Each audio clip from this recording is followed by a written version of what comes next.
Good morning everyone! It's Harold. Okay, so time check, it's currently 7:30 AM. At on the way na ako sa NT ko. Oh, by the way, it's a day 4 of our duty. At sa 4 na araw ko sa pagju-duty, talagang medyo nasasanay na din yung katawan ko sa bagong routine ko ngayon. Yung dating hindi morning person, ay talagang morning person na ngayon. Yes, malaki siyang adjustment, pero so far medyo nasasanay na din ako.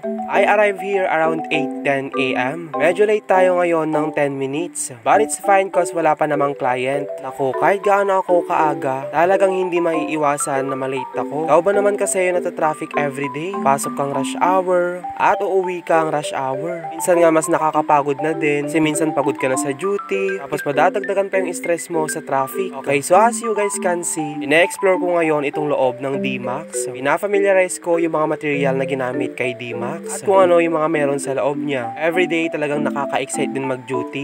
Day by day talagang may mga natututunan ako. Hindi lang about sa car, kundi pati sa pagiging effective na marketer. I'm so grateful dahil sa 4 na araw pa lang na pag-duty ko, talagang madami akong natututunan. Madami akong namimit ng mga agents na talagang papangaralan ka. Hindi ka nila itatratong parang, uy, bago ka lang dito, ganyan. Ipapafeel nila sa'yo na talagang welcome na welcome ka sa company nila. Okay, so it's lunchtime. Oh, thank you pala kay Ma'am Berlin sa palumpia.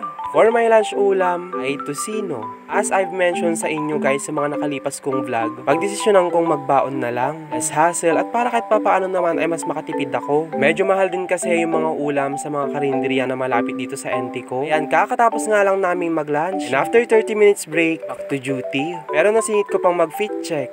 We're on the way sa NT ko at walking distance lang din siya. Every lunch kasi ay talagang kumakain na lang kami sa apartment ng college friends ko. Para naman kahit papaano ay makapagpahinga kami. The day 4 duty is finally done. Pero yung traffic walang katapusan. Ako, usad pagong talaga. Bukod sa traffic ay talagang medyo nakaka-stress din yung ibang drivers. Ako, some of them ay talagang walang disiplina sa kalsada. Para iwas sa disgrasya ay talagang ikaw na lang din ang mag-a-adjust. Minsan pa nga sila pa yung nagkukos ng traffic. Hindi nga pala ako dumiretso umuwi dahil dumaan pa ako sa coffee. Papabili kasi si Pia ng matcha frap.